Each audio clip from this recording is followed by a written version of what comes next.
Hey there health-conscious viewers. Welcome back to our channel, where we explore the fascinating world of nutrition and wellness. Today, we have an eye-opening topic that you won't want to miss: artificial sugar drinks and their role in weight loss. Are they truly the guilt-free solution we've been led to believe? Well, get ready to uncover the truth, because we're about to dive deep into the science. We've all been there, right? We're determined to shed those extra pounds, so we switch to diet sodas, fruit-flavored drinks labeled as sugar-free, and other artificially sweetened beverages, thinking they'll help us reach our weight loss goals faster. But what if I told you that these so-called healthy alternatives might not be as beneficial as they seem?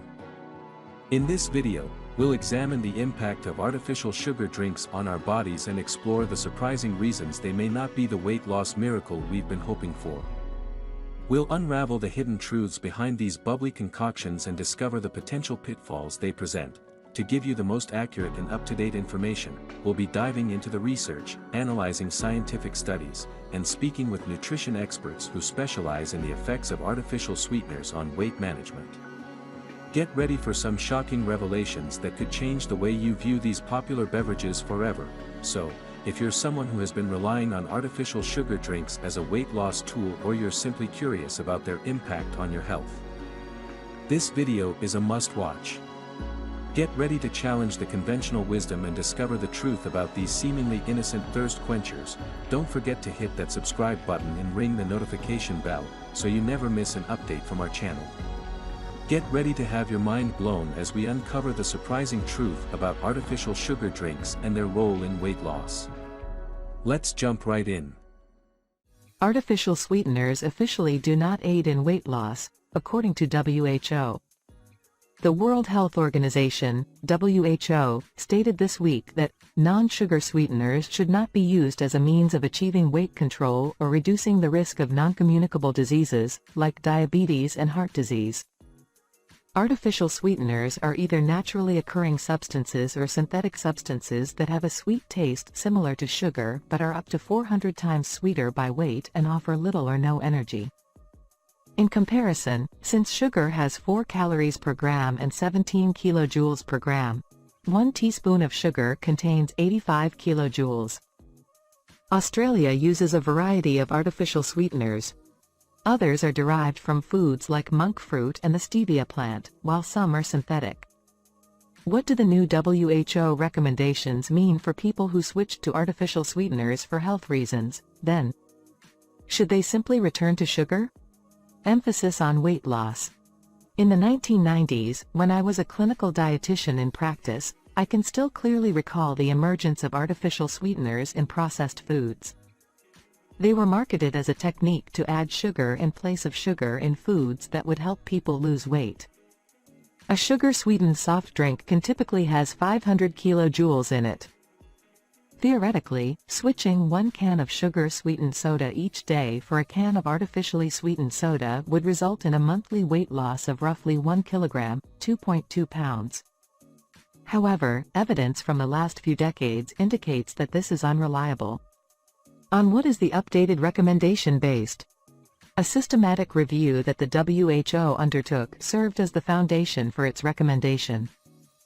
Its goal was to offer recommendations for the use of artificial sweeteners in disease prevention and weight management that were supported by research. Weight management is crucial since obesity raises the risk of developing diseases including diabetes and some types of cancer, the world's top causes of death. Data from various study types were included in the systematic review by the WHO, which provided information from various sources. 50 of them were randomized controlled trials, which are experiments in which researchers adjust one variable, in this case, the diet, while maintaining all other variables constant to determine the effects of the change. 97 of them were prospective cohort studies, in which researchers watch a risk factor play out over time in a large group of people without intervening or making any changes to determine how it affects an outcome. 47 of them were case control studies, another kind of observational study that, aside from the key risk factor, examines 2 groups of similarly matched individuals. Causal information from randomized controlled trials enables us to claim that the intervention was responsible for the observed change. Case control and prospective cohort only provide relationships or correlations. We are unable to show that the risk variables caused a change in the outcomes, in this case, weight, because there may be more risk factors at play that scientists are unaware of.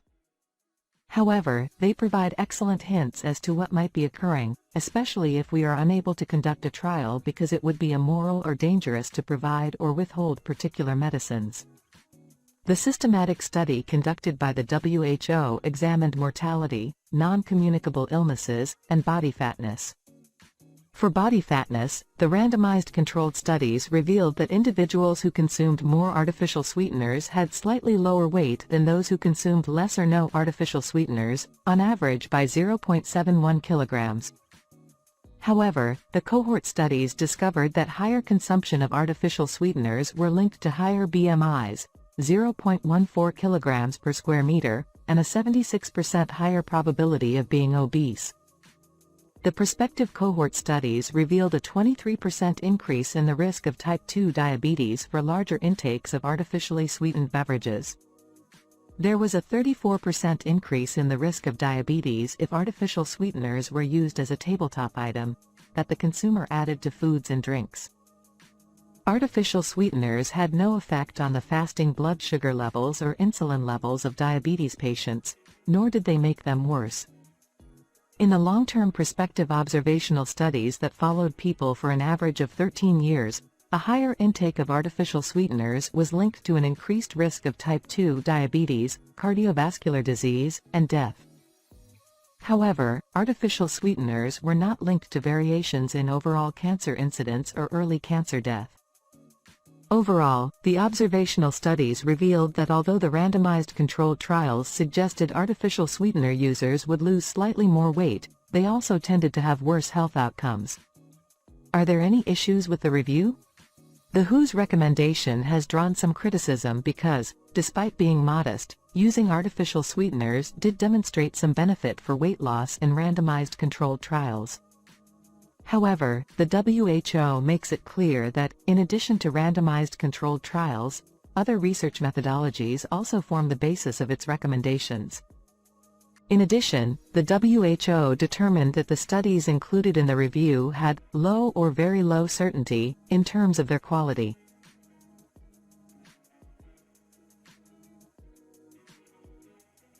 This advice does not imply that artificial sweeteners are harmful or that they ought to be prohibited. Chemical or safety concerns were not the focus of the WHO's scientific examination. Would it be better if we switched to sugar? No, is the response. And that brings us to the end of our eye-opening journey into the world of artificial sugar drinks and weight loss. We hope this video has provided you with valuable insights and encouraged you to think critically about the choices you make when it comes to your health and wellness. Remember, achieving and maintaining a healthy weight is a complex process that involves a balanced diet, regular exercise, and overall lifestyle habits. While it's tempting to seek quick fixes or rely on artificial sweeteners, it's crucial to prioritize whole, nutrient-dense foods and mindful eating practices. If you found this video informative and thought-provoking, we invite you to like and share it with others who might benefit from this knowledge. Don't forget to leave a comment down below, sharing your thoughts, experiences, or any questions you may have. We love hearing from our incredible community. Thank you all for joining us today.